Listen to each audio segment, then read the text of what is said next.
For years, you've seen me drive, fix, and often swear at my old van, my old Kombi van. Well, today I've tracked it down to where it's actually been converted from its old workhorse into a camper van. So I'm at West Wilts Campers today, and we're going to be having a look at it to see exactly what they've done, and also have a look around the workshop, because it's not just my van that they've got in there. They've got this T6.1, and also look at that old historic at the back. Anyway, let's go in and have a look at it. Here it is, and look at that. I mean, the first thing I see instantly is the fact that it's got a pop-top roof. It certainly didn't have that last time, and I can actually say that I haven't been in there properly yet because I wanted to make it a surprise to just myself. Now, just to recap on this van, as you can see, it's a twin slider. It's got the Sportline kit on it, Sportline alloys, so 18-inch alloys. Dirty, could do with a bit of a clean, lads, come on. I put the badgeless grille in, so it did have the badge grille, but about 18 months or so ago, I turned that into the badgeless grille, which I personally rather quite like. Around this side, exactly the same, so it's still got the black tubular sidebars, which I did contemplate changing them at some point for some different ones, but they've still got those on there. I'm quite keen to see what's inside, but first of all, we've got this popped up. So we've got the Skyline popped up roof, and you can see it's got the canvas, so you can unzip that, lift the canvas up, and then you've got those beautiful views whilst you're on the outside. It does look nice and light in there, a little bit different to what I saw previously. Tailgate model, obviously you know, long-term viewers of the channel will know that the tailgate model, and he's still got my carpet in there. And actually, interestingly, I was actually speaking to the owner of West Wilts Campers, a guy called Jonathan, if any was actually interested in anything, and he was rather impressed at my carpeting. Now, bearing in mind, I'm not a van converter. Yeah, I do know about vans, but I'm not a van converter, but I did do the carpeting myself, the insulation and the sound deadeling. And he said he normally takes it out, but because it was that good, he decided to keep it in there. So that's a bit of a nice compliment. But as far as the business owner himself, he's not actually been doing this for that many years, but his background is rather different to what you will find from a lot of campervan converters. He's an ex-aerospace engineer, and also an ex-F1 engineer, a Formula One engineer. He used to work for one of the big Formula One teams. Not sure I'm allowed to name them, so I won't. But he decided that he wanted a different life. He wanted to change, you know, from the hectic lifestyle which he had. I mean, great as it is, obviously doing things like that, he just wanted a bit of a change.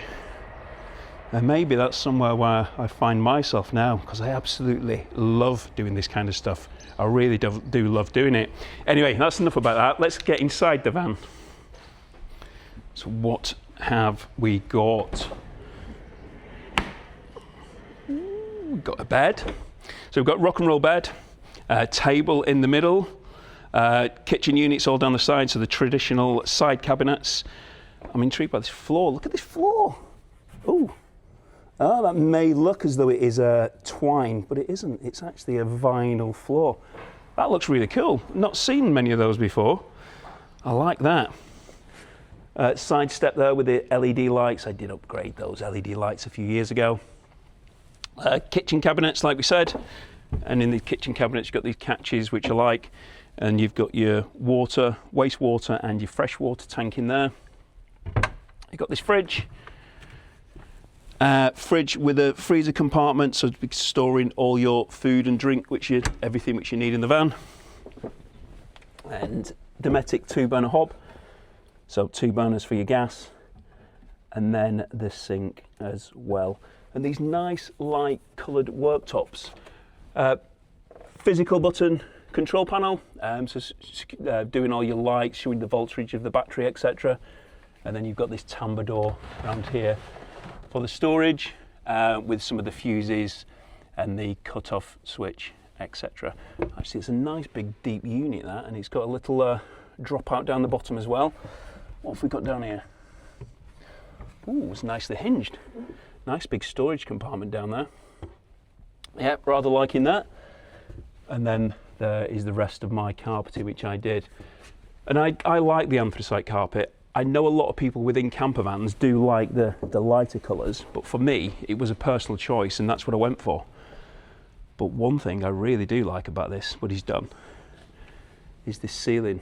So the actual underside of the pop top, it's got this paneling, and we are seeing a lot more of this these days, especially on the crafters and the mans. But that paneling really does make a big difference. So you've got these units, which are this kind of light colour here, and it's set off perfectly by this surface, this paneling, which we've got on the roof as well. Right, let's just have a quick look around the other side, because like we said, this is a twin slider, but with the kitchen units, what have we got?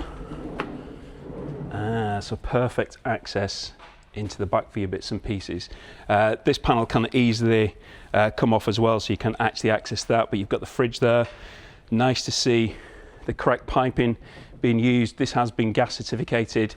It's got its gas certificate after the installation, so that's all good. Round the back, nice cupboard here. Again, quite deep, which is good. And then your gas locker here, and that's going to be a Camping Gas 907 by the look of it. So this bed is a adventure bed, M1 crash tested, and he was explaining to me that this is one of the beds which they like to use. They've tested lots of beds over the years, and this is the one which, which they've kind of decided on, just because of the way, the comfort levels of it, the ease of it is to fit.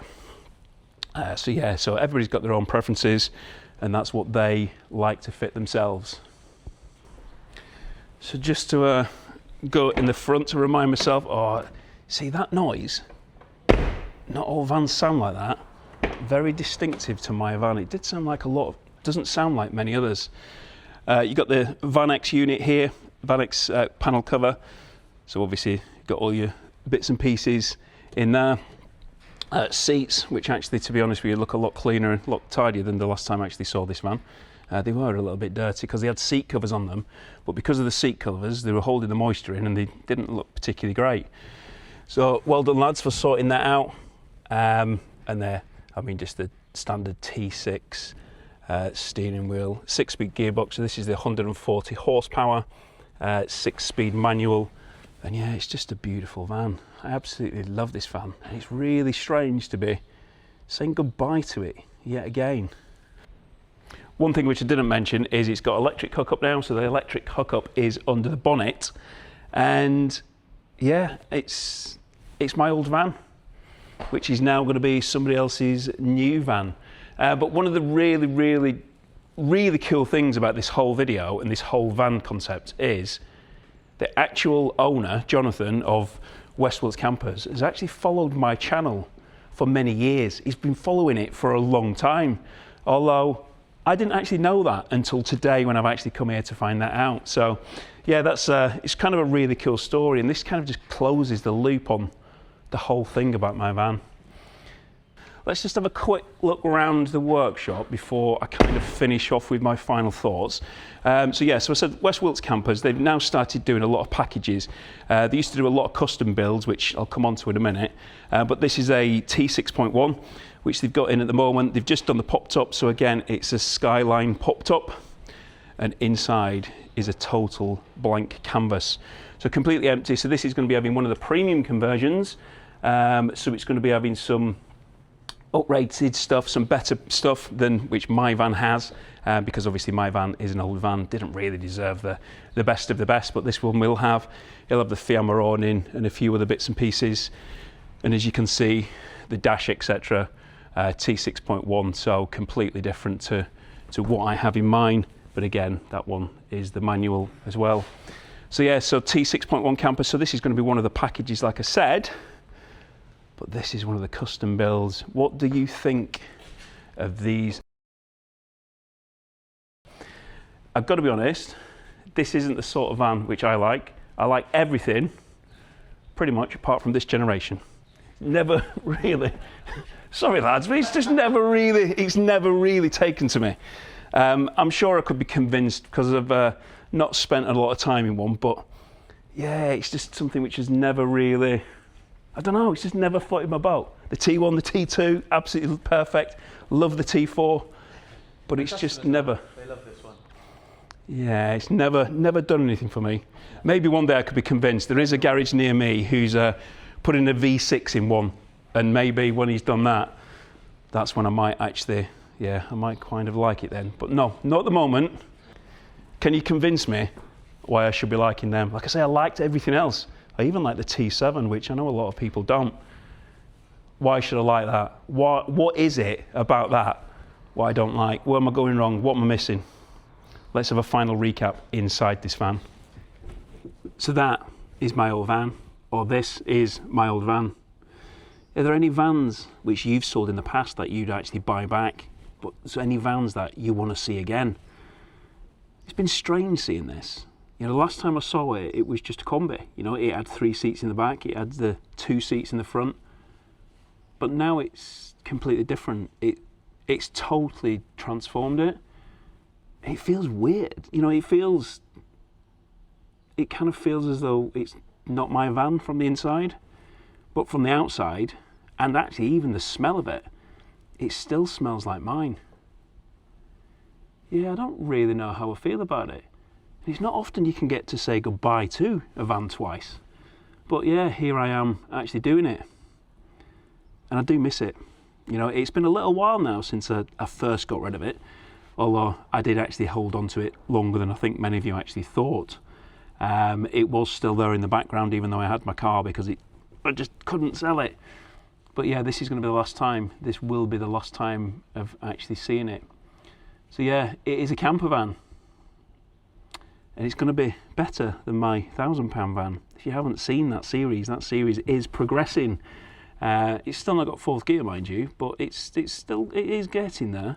But from that series, we're going to be doing the £1,000 van. We're going to be kind of going up the different price ranges, going from one van to another, going to different increments of values. You know, showing you what you can actually get in your van. You know how much of these Dometic 2-burner hobs, how much of the sinks. You know, kind of what about the different control panels which you'd be doing? Because obviously, if this was my van, you know, I wouldn't have gone for the physicals. I'd have gone for the Savvy Van panel or something. You know, but everybody's different. You know, everybody's got the different choices. You know, these kind of units with these catches, I actually quite like these catches, but I know a lot of people don't. And I do like this panelling, and I think maybe that might be something which we investigate in my van when we do it. Anyway, let me know in the comments if there's any vans which you want back from ones which you've had in the past, and also let me know what else you want to see in the future. Thanks for watching, take care, and I hope to see you soon.